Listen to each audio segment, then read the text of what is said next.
Eh bien bonjour et bienvenue une nouvelle fois sur l'espace dédié au site mécaniqueuniverselle.net. Le site qui essaie de démontrer que l'humanité, l'évolution de l'humanité a un sens, une orientation, une finalité. On cherche, sans le savoir, à atteindre un seuil de perfection indépassable. Et selon moi, on y parviendra. Il faudra encore quelques siècles d'évolution, mais la plus grande partie de notre cheminement dans ce sens a été réalisée. Ça fait plusieurs centaines de milliers d'années qu'on œuvre sans le savoir dans ce sens-là, selon moi. Et je pense que dans un avenir assez proche, les ordinateurs, la puissance des ordinateurs de calcul, l'IA, etc., vont pouvoir modéliser cette évolution, tout ce qui s'est produit jusqu'à présent, et pouvoir définir le chemin vers lequel nous allons. Si tout se passe bien, on devrait aboutir à, eh bien, selon moi, cet état de perfection qui est un état de sagesse, de paix universelle, de fraternité, la fin des frontières, la fin de l'argent, la mise en commun de tout. Tout est gratuit pour les êtres humains qui apparaissent sur la Terre. Et en fait, c'est le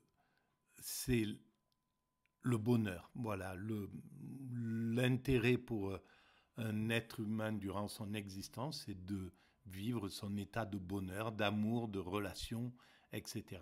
Voilà le chemin vers lequel on ne peut pas ne pas aller. Voilà. C'est notre destinée, selon moi, euh, logique par rapport à tout ce que nous faisons évoluer. La maîtrise progressive du comportement, la maîtrise progressive de l'environnement, et maintenant avec euh, une conscience de maîtriser l'environnement de manière écologique et sans aucun impact, aller vers le zéro impact sur la planète, et on parviendra à ça, évidemment. C'est qu'une question de temps. On est sur cette route-là. Et la maîtrise progressive du questionnement. Répondre à nos questions profondes. Qui sommes-nous? D'où venons-nous? Où allons-nous? Voilà. Qui sommes-nous? La psychologie essaye d'y répondre. La physique aussi, l'éthologie maintenant, tout un tas de scientifiques essayent de définir ce que nous sommes. D'où nous venons, notre histoire, tout un tas de sciences s'intéressent à l'histoire de l'humanité, justement. Comment on peut observer cette évolution. Et on a fait déjà pas mal de chemin. Évidemment, on n'est pas arrivé au bout. Mais voilà. Et la maîtrise du comportement, eh ben, tout un tas de sciences, tout un tas d'actes dans l'humanité, dans ce que nous faisons, travaillent à obliger l'humanité à apprendre de mieux en mieux à maîtriser son comportement. Mais ça peut être par des choses tout à fait qui semblent anodines en réalité. Par exemple, la technologie pratique. Que, voilà, dans un environnement comme le mien, comme la plupart des gens dans une maison, ben, il faut maîtriser correctement le feu, maîtriser correctement l'électricité, maîtriser, etc. Il faut être vigilant, il faut être concentré, il faut voilà. Et tout ça, ça travaille notre psychisme. Il n'y a pas que ça, évidemment. Il y a le développement du droit, des lois, des interdits. Les interdits nous obligent à nous maîtriser, même si on voit quelque chose qui nous fait plaisir. Voilà, on voit, je sais pas moi, de l'argent par terre. Ben, on aurait tendance à vouloir, même si nos pulsions vont dire, tiens, tu peux le prendre, etc., il y a quelque chose qui va nous obliger à ne pas le faire. Si ça appartient à quelqu'un d'autre, ou si, etc., etc. Bon, voilà. Il y a tout un tas de règles comme ça qui nous obligent progressivement à maîtriser de mieux en mieux nos comportements, sous peine d'être punis si on ne le fait pas. Par exemple. Voilà. Donc tout ça conduit l'humanité vers son état de perfection. Alors, je vais reprendre la vidéo sur laquelle je suis en train de travailler pour, pour, pour préciser un peu ma théorie. Je m'appuie sur des vidéos qui n'ont rien à voir parfois, ou vraiment pas forcément, mais qui me permettent de préciser ma réflexion. Et là, eh ben, c'est une émission de France Culture qui s'appelle Avec philosophie, que j'écoute assez régulièrement, et qui était consacrée aux 100 ans de Frantz Fanon, il y a un siècle, je pense que c'est pas sa naissance, mais peut-être sa naissance, je ne sais pas exactement. Voilà, donc c'est l'épisode 1 sur 4, un psychiatre en terre damnée. Donc je lance l'audio, je l'ai écouté par bribes, donc c'est un peu comme si je la découvrais et je commente éventuellement. Concept pour décrire l'expérience vécue de celui qui fait l'objet du regard raciste. Et alors que le corps se meut dans son environnement naturel, culturel, social, physique, de façon raisonnablement naturelle, en faisant des... Donc c'est la deuxième vidéo, et en fait le thème c'est un peu l'impact du racisme sur le corps humain, sur le psychisme humain, sur la vie de l'être humain. Et là on voit à quel point c'est quelque chose sur lequel on doit vraiment travailler. Sur la mécanique universelle, évidemment, j'ai été confronté à cette idée-là et j'ai essayé d'apporter un petit peu mes propres intuitions sur cette sur cette maladie, on pourrait dire, parce que c'est vraiment la jalousie, la maladie, c'est vraiment un problème pathologique, le racisme, et qui vient de profondeur, etc. Et que l'humanité parviendra à éliminer. On est sur cette route d'éliminer le racisme. Et progressivement, les médias, l'interdépendance, le fait de se rencontrer, les voyages, le tourisme, la télévision, etc. Tout ça ouvre nos esprits, diminue les stéréotypes et améliore notre compréhension de l'étranger, de ce qui nous est étranger. Des projections sur cet environnement, en supposant que le sol va être solide, en supposant que toutes sortes de paramètres physiques mais aussi temporels. L'effet du regard raciste, c'est de décomposer ce schéma corporel. C'est-à-dire cette projection à partir du corps. C'est très important, justement, l'impact du regard raciste sur le corps de celui qui subit le racisme. Et pour avoir vécu le racisme dans mon enfance, je comprends ce qui est dit derrière. Comment on se referme, comment on perd de l'expansion du corps, pourquoi, comment le corps va perdre de son élégance, on pourrait dire, de son naturel, à cause aussi de ce regard raciste. Inconsciente, en permanence, d'un environnement mobile. Donc celui qui fait l'objet de ce regard se sent tout à coup chose, objet. Fanon dit que il souffre d'une espèce d'hémorragie noire, qu'il se sent comme un insecte observé, etc. Donc un état d'être qui se caractérise par le malaise, l'embarrassement.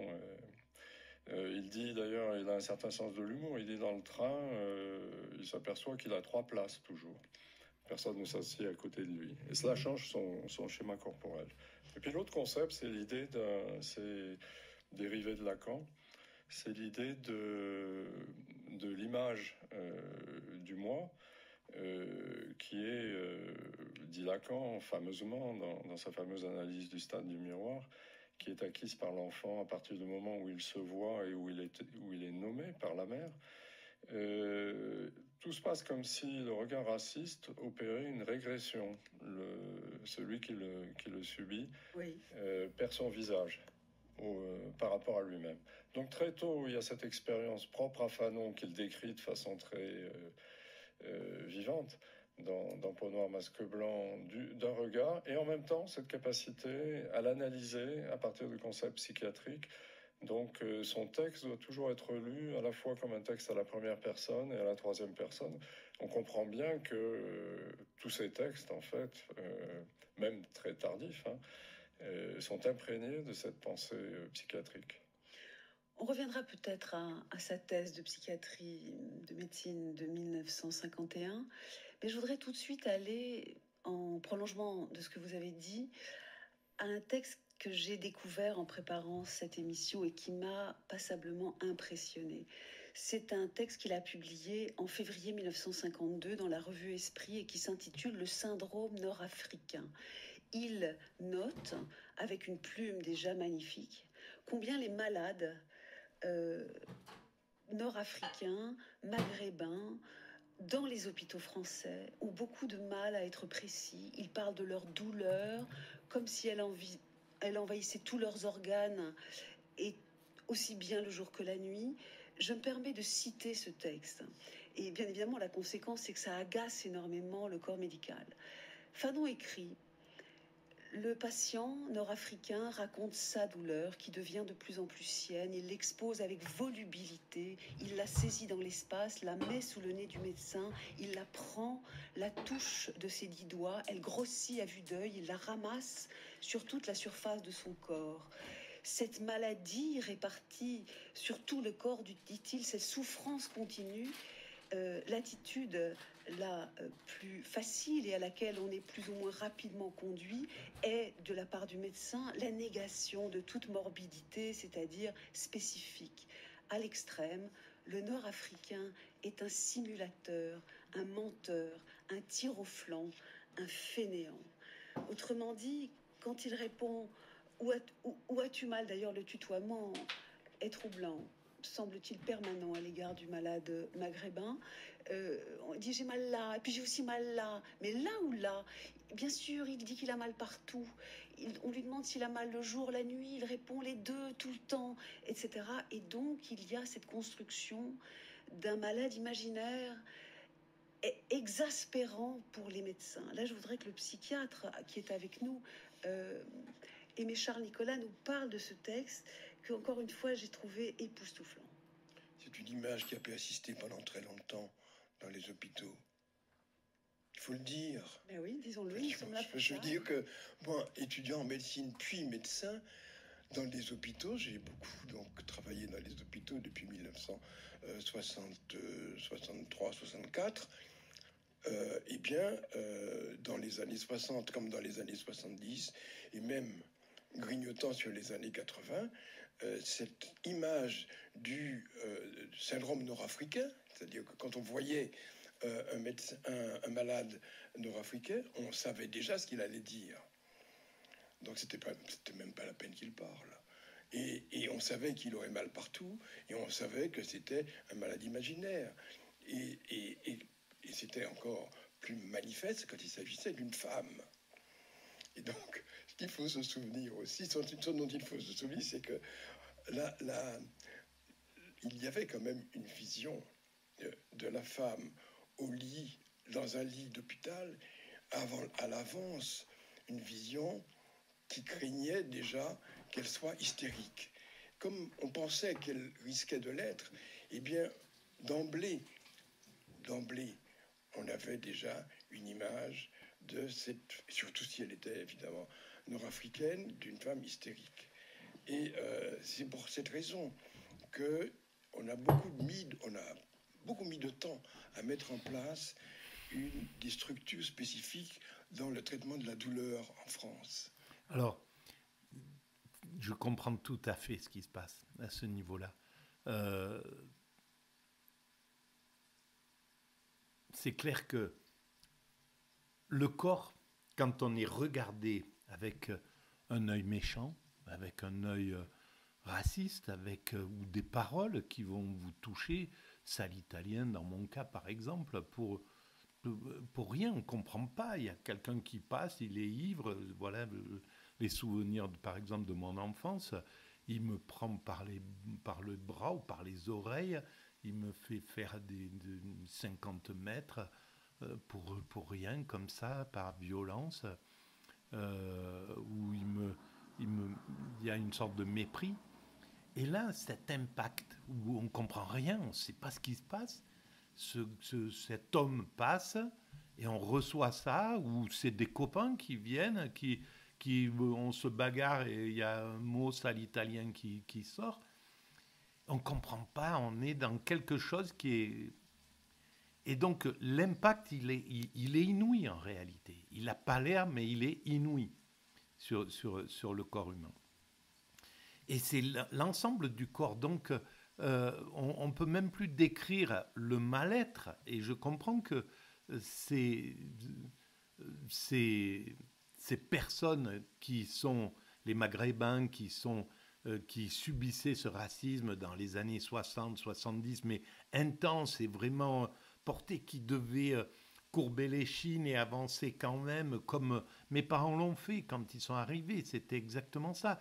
Ils devaient le sentir, l'entendre, le voir en traversant la rue du village, voir ce truc et continuer à avancer. Et j'ai quelques images d'agression où j'étais à côté de mon père qui ne disait rien, qui laissait faire parce que... et ma mère qui voulait défendre l'honneur, et mon père qui calmait le jeu pour pas aller dans quelque chose de dramatique, et être là et être perdu à travers ces adultes qui se font insulter. C'est quelque chose de... Il y a des impacts inouïs, quoi, en réalité. Et là, il faudra réfléchir à l'impact terrible des petites choses, parce que c'est pas... Ça, c'est une des choses des traumas de l'existence, mais il y en a plein, des gens qui arrivent porteurs de traumatisme simplement parce qu'ils ont été humiliés ou un mot de travers dans l'enfance, voilà. Et ça, l'humanité devra en sortir, devra se soigner de ces pathologies-là. On le fera. L'école parviendra à faire ça, la psychologie parviendra à gérer toutes ces pensées négatives qui vont impacter le corps humain, qui vont impacter l'esprit humain, etc. Parce que la douleur, c'est quand même un domaine tellement subjectif qui n'a pas véritablement de manifestation objective. Or, aujourd'hui, avec l'IRM, on peut repérer dans le cerveau des lésions organiques qui expliquent. Qui expliquent, mais on y reviendra. Pas forcément des lésions, mais des fonctionnements. Voilà. Et encore, ça ne dit pas tout, et on va parler de ce problème chez Fanon. Mais c'est très intéressant ce que vous dites, c'est que la douleur est davantage objectivée aujourd'hui. Oui. Elle a toujours, auparavant, été très subjective, mais quand en plus elle se donne dans quelque chose de terriblement aigu et monstrueux, comme avait tendance à le faire dans leur présentation des choses des patients, pour lesquels la souffrance était un enjeu singulier. C'était la souffrance aussi de Maghrébins en France. Ça, c'était terrible. On n'arrivait pas à le prendre en compte et on répondait par le mépris. Et ça aggravait, bien entendu, la pathologie du malade. Le fait de n'être pas compris et surtout, effectivement, d'être traité avec mépris. Et c'est pour cette raison que l'échec de l'approche médicale signait justement la non-justification de cette soi-disant douleur. Elle n'était pas fondée, finalement, puisque le traitement n'avait pas réussi. Oui, en plus, il raconte aussi dans ce texte admirable de 1952 que souvent le médecin dit, bon, ben, prends ça, encore une fois ce tutoiement, prends ça, mais un mois et reviens me voir si ça ne marche pas. Et puis, souvent, le patient revient au bout de 3-4 jours. Et c'est comme si on le savait à l'avance, parce que cette douleur, elle a besoin de se dire, et en même temps, elle semble impossible à soulager. Et il y a autre chose qui se joue dans la douleur d'un homme nord-africain ou d'une femme nord-africaine dans les années 50 en France. Bien sûr qu'il y a autre chose. Il y a ce que disait à l'instant Jean Khalfa concernant le racisme, c'est-à-dire quelque chose qui est effectivement inscrit dans le corps, quelque chose qui fait écho à, je veux dire, quelque chose donc de douloureux. C'est comme si c'était la douleur du racisme. Le racisme entraîne de la douleur. Et d'ailleurs, ça a été théorisé par deux Anglais dans Alien on Alienist, qui est un livre qui n'a pas été traduit en français.